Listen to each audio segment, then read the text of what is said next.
Hello, here is Muho from Osaka, today with Itei. Itei. Yeah, originally Antaiji and now Toshoji temple. Toshoji in Okayama. Yeah. And where are you from originally? From Kyrgyz Republic, quite small country, which was Soviet Union back then. And I've studied physics there for a while, and then studied physics in Moscow for a while, and then it happened that I came to Antaiji. Kirgisistan is, I think, in Central Asia. It's bordering to Russia and... It's not bordering to Russia. No?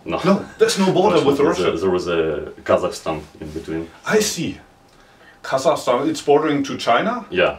China, and Kazakhstan, in the south? And a number of stans, like Uzbekistan. Turkmenistan? No. I'm not sure. You're not sure? Yeah, exactly. So it's a big country? Not really. Not really, yeah, but compared to Japan, is it bigger or smaller than Japan? It's probably smaller, but the population is like 5 millions. 5 millions? Well, so small in terms of population and probably like half the size. Yeah, and it's mostly mountains as well. So there's not really much green, like forests or fields or stuff? Well, it's the mountains are kind of green. Ah, green mountains, okay. It's not like a desert or something? Yeah. Okay. And you studied physics? Yeah. Also in Moscow, I think? Yeah. And then you came to Antaiji directly? Yeah. Why? Why? That's a good question. Well, I liked doing meditation and things, and I liked reading Kurosawaki as well, although it kind of contradicts each other. I think I remember you told me once you said 10 hours or even more alone when you were a student, or when did you start with meditation? So I started with meditation at high school, maybe in the beginning of university, and like depending on how busy I was, it was more of meditation, less of meditation, not so much in the most of the cases, but anyways. And in Moscow, well, it was a new environment in a way, so the amount of meditation increased significantly, and after the first year of studying I had a little break, and during that time I had an apartment rented, and I tried to do some kind of sessions there. Yes. But by yourself alone? Yeah.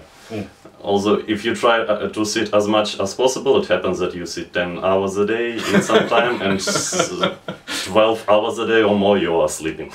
So you sit whenever you cannot sleep anymore. I see. How did you get interested in meditation when you were a high school student? Were there anybody around you with that was meditating, or was it books? Or yeah, it was mostly books. One person I knew, he wasn't really into meditation or anything, but he gave me a book about self-hypnosis. I tried that one, and on certain occasion, like among how would you call it, increasing the general awareness about what's happening in general in culture, I read some like psychology books, some philosophy books, and some books on meditation as well. Like probably it's the usual one for people in the Western countries to read as well, like Alan Watts, who was it, Shinryu Suzuki, whoever else. A couple of weeks ago I interviewed Myogen, a German monk that's also originally from Antaiji. I think he came a little bit before you. And he's kind of featured in an NHK documentary. It tells the story of Myogen, but also 4 or 5 other monks that were at Antaiji at the time, and also your part of that documentary. And I think there you said for you there were only 2 kind of alternatives, Zen or suicide. Yeah. So you were pretty kind of dedicated. If it's not Zen, there's only suicide left. Yeah. So was Zen the right choice, or do you still, I don't know? Well, I wouldn't complain right now. I don't know about the future. So the question is not solved yet? I mean, it's solved for now. I mean, probably it cannot be like completely solved for any person. I see. Because I mean, the documentary is a little bit funny. They show you that after Rohatsu's session, you announce, "Now I'm leaving." Yeah. I'm leaving. But then I don't know if the viewers of the documentary realize in January they can see you digging the snow in front of the Anagura. Exactly. And nobody explains in the documentary, well, he's supposed to leave. The most people probably wouldn't distinguish. But anyways, yeah. So you left Antaiji, I think even a couple of times. Yeah, well, I kind of left it once, yes, then returned in a couple of days. Yes, and what did Tosho-san say, the Eko-san? Was she happy that you came back, or? Well, it's the first time it was kind of okay. If you come back, then you come back. Yes. And the second time, well, I kind of... The second time was the occasion where NHK people were around, so I gave a short interview and left, and then I went to the closest train station, spent like an hour there, and decided that probably it's not the best time. That's what my wife always did during the first years of our marriage. Exactly. Yeah. So you spent a couple of hours at the train station and came back. Yeah, essentially. And what did Docho-san, the abbess, say the second time? I cannot remember easily, but yeah, it doesn't seem like she was that surprised for the second time. I see. Yeah, well, for the third time at the spring, I've left like well. For a long time, I took my plane. I spent like 4 or 5 months in my home country, and yeah, decided to come in a bit more. Yes. How do you call it? In a bit more determined way. So Antaiji for you was also kind of a disappointment if you left 3 times, 4 times. Yeah, I mean, well, it depends on what you expect from Antaiji. But. Yeah, I mean, probably it's not as much about being disappointment in terms of the practice which is being done, yes, but in terms of the meaning to, well, practice to do Zen in the first place. Because, like, especially in case of Zen, it's being said that while emptiness is important, the form is also important. Yes. And in this case, does it make any sense to stay in the monastery in the first place if you can do some kind of well, decent social life activity, whatever? Like for me, it was science, and I was thinking about returning to science.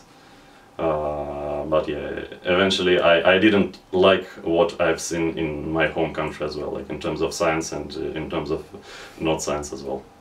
I see. So how many years did you stay in Antaiji altogether? I think it's, in terms of like pure time, it's a bit more than 3 years, like yes, maybe exactly 3 years, and in terms of like from the day coming to the day leaving, it's maybe 3.5 years. I see, I see. And after Antaiji, just like Myogen, you went to, well, Toshoji in Okayama, which is a monastery where you can do, well, not more intense training, but more formal training, and it also qualifies you to become a teacher. How long have you been in Toshoji now? 1 year, 2 years? Yeah, well, the last year, 17th of January, I've arrived there. Yes. And, well, it's about 1 year and 1 month. So it's the start of your second year. The last year I took around 1 month to spend in Antaiji, but yeah, that's it. Except for this, I didn't have a lot of occasions to get out of Toshoji. So how does Toshoji feel? How is it also in comparison to Antaiji? Well, it's definitely less demanding physically, and after Antaiji probably psychologically. Yes. But it has a lot of well, ceremonies, which for many people wouldn't make a lot of sense to perform in the first place. Yeah. How much zazen is there in the morning, in the evening? It's probably not that bad if you compare to other temples and other training temples. Like on the usual basis, it's 2 hours in the morning and 2 hours in the evening. Yes. Also, depending on ceremonies or depending on upcoming events, the evening zazen can be replaced for like studying, training some ceremonies or even some summer. And there are also some sessions on the very occasional basis. Probably it was like 4 or 5 during the whole year. And in that case, it's there are still some ceremonies, and well, in total it's like 9 or 10 hours of zazen per day. During the session, yeah, 9 to 10 hours. Okay. Do you have any recommendations for people that watch this right now that want to come to Japan to train in Antaiji or Toshoji? What kind of preparations should they do? Yeah, well, one thing is that Toshoji is kind of designed to be fit for the way wider range of people than Antaiji is. So Antaiji has this, well, rather strict limitations about the age, the ability to speak Japanese. Well, some experience in agriculture, also it's not that important. In Toshoji, it doesn't matter that much. So there is a number of people who are in the 50s or 60s, and it's well, it's not getting easier to practice, but in case of Toshoji, it's not that demanding, and it's way less summer. And the same in terms of speaking Japanese. So. The most of foreigners are coming for like really short term, like 3 months or 6 months, and they wouldn't speak any amount of Japanese, and that's completely okay. Okay. And yeah, well, some basic knowledge in terms of Buddhism is probably advised to have in both the Antaiji and Toshoji, but yeah. Especially in case of Toshoji, the most of stuff will be explained on the spot as well. And yeah, the only thing is that it's not that easy to get there, because they don't have a website, and the most of people coming are already ordained by some teacher. Okay. But yeah, if you have contacts, then you can try and write.